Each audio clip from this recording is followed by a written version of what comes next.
Ciao ragazzi, welcome back to Inter Worldwide. The title says it all. Do not blow it, Inter. Do not blow this game. We go to Genoa to face Sampdoria in a fixture that really should be a straightforward 3 points against a beloved friend of the club, Dejan Deki Stankovic, and a Sampdoria side that, let's face it, have just been absolutely awful this season. Abysmal, horrendous, after seeing their rivals and cross-city, club Genoa get relegated last season. The warning signs were there, but it doesn't look like they've taken those warning signs very seriously because they are in serious trouble. But for Inter, the rivals, they are dropping points. The Roman sides are starting to crack. Lazio lost 2-0 at home to Atalanta yesterday. Roma dropped points to Lecce as well. Milan may have beaten Torino, but we all know that they have just really starting to try their best to dig themselves out of a horrendous slump. They're still yet to gather form, and they will slip more times than Inter, I believe, in the back end of this campaign.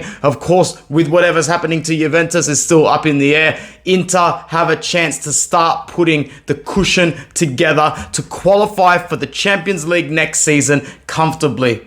That means no stress. None of this match day 37, 38, Empoli drama. Not having a bar of it. Not having it. And we've just got to keep winning all the games that we know that we can win and make sure that we don't drop too many points stupidly. And we should be able to do that. So as we head into this matchday 22 clash, let's take a look at the rivals we play. Sampdoria, they have not been in a good run of form. Their last win comes on the 4th of January after beating Sassuolo by 2-1. They've suffered defeats since then to Napoli, Empoli, Udinese, Atalanta in the league. They also lost 1-0 to Fiorentina in the Coppa Italia. They had a 2-2 draw against Monza, but they were lucky to get,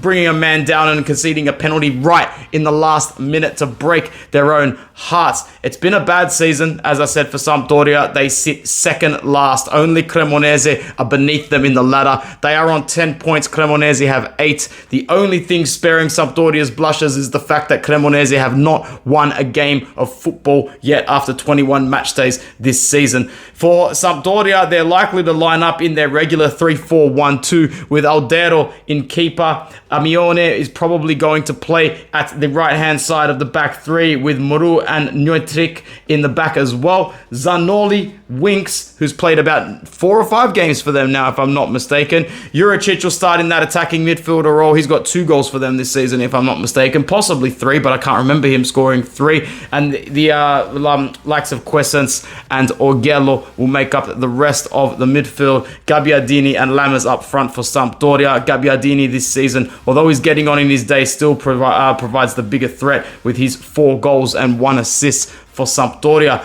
For Inter, on the other hand, we need to look ahead and know that there are very attainable points here, and we should be able to put a pretty solid lineup out. Like Romelu Lukaku is fitter than not, if I'm not mistaken. The only one that's really not fit at the moment is Joaquin Correa, and he's no big loss at the moment in terms of what his output is. For Inter, we expect to line up in the regular 3-5-2. Skriniar, Acerbi, Bastoni. Brozovic is expected to start, says Sky Sports. Now, Henrik Mkhitaryan has been playing the role of Hakan that you see on the screen right there, whereas Hakan has been deeper in that Brozovic role. I'd be pretty confident in Brozovic coming back in this match and doing a great job with Hakan pushing up. If this is the expected lineup with Lula up front, Damian and Dimarco, Inter really should win. That's why I'm saying we can't bomb it. This is one of those weeks where things are set up for us to walk away with a smile on our face. We've got the late game. We know that the fixtures coming up soon are going to get a little bit tricky, but they're all still very winnable. We need to start winning all of these games. Why not? I mean, if we can beat Sampdoria here, we should really be able to kick on.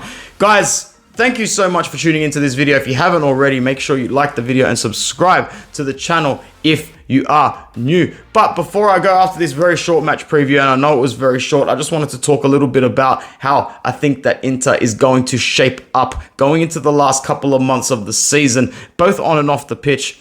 I believe that when I look at this fixture list, coming into the back end of the campaign, Inter being in second position overall, and after the success that we've had since the season started, I know dropping these silly points have come at a cost of us not being able to catch Napoli at the top, But once again, we've really started to trim the goal difference as well. If we are able to put together a small run of form that starts from here and pushes past the round of 16 into season, is going to look a lot better than we feared that it may when things weren't going so well. We play Udinese just before we host Porto on the 23rd of February, Bologna, Lecce, Spezia after that, before closing out with Porto in Portugal and Juventus. After the 20th of March, we'll pretty much know where we stand in terms of going into the next part of the season and the phase of the season. So let me know in the comments below how you expect to finish. How do you expect us to go in the next few games? That is the likes of Sampdoria, Udinese, and Porto, because the date's moving quickly. It's the 12th of February right now. That Champions League game is right around the corner, and I'm absolutely pumped for it. Prediction for this one, I'm going to go with, my gut's telling me that this could be a really, really bad, heartbreaking 1-1. It really could, or a 2-2.